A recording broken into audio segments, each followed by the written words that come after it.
Ciao a tutti ragazzi, ben ritrovati in un nuovo video dell'esperto di calciomercato Batto Napoletano.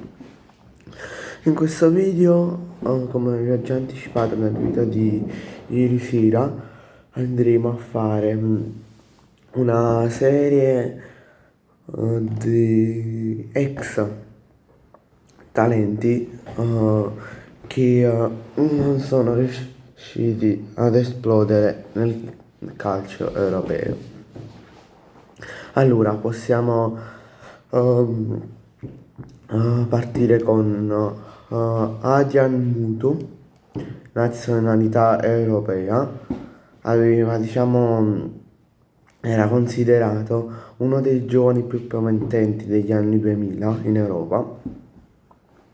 E aveva tecnica, dribbling, un tiro potentissimo e aveva una gran visione di gioco, però per problemi extra calcistici e problemi fuori dentro dal campo non è riuscito ad esplodere perfettamente. E alcuni punti deboli di questo calciatore era per esempio la discontinuità, come vi ho già detto prima, per vari problemi extra calcistici, e poi aveva una vita fuori dal campo instabile perché aveva problemi legali, dipendenze,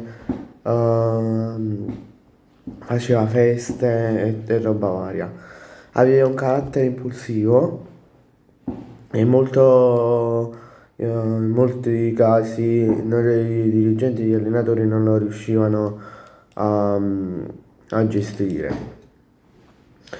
Poi il suo declino come calciatore professionista è iniziato nel 2004, quando diciamo, è stato accusato di uso di sostanze stupefacenti quando giocava nel Chelsea, perché ricordiamo che la sua carriera inizia alla Dinamo Bucarest segnando 26 gol in 42 partite e poi per via di questo ha giocato nel Parma, ha giocato nella Juventus, nella Fiorentina, nel Chelsea e quando stava al Chelsea proprio per questo caso di sostanze stupefacenti è stato licenziato.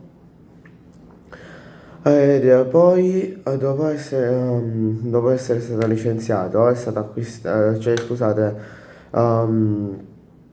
poi è stato acquistato dal Parma, uno dei colpi più costosi di quel periodo, fatto dalla Fiorentina o dalla Juventus, non mi ricordo al momento, per circa 22 milioni di euro.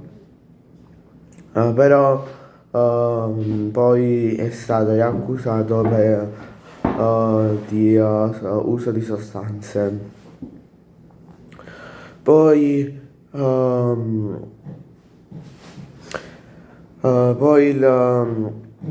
come diciamo, è andato in una squadra dopo la Fiorentina, ebbe diciamo un rilancio alla Fiorentina, che si immaginava che la sua carriera aveva di nuovo un inizio strabiliante, se così vogliamo chiamarlo, è passato a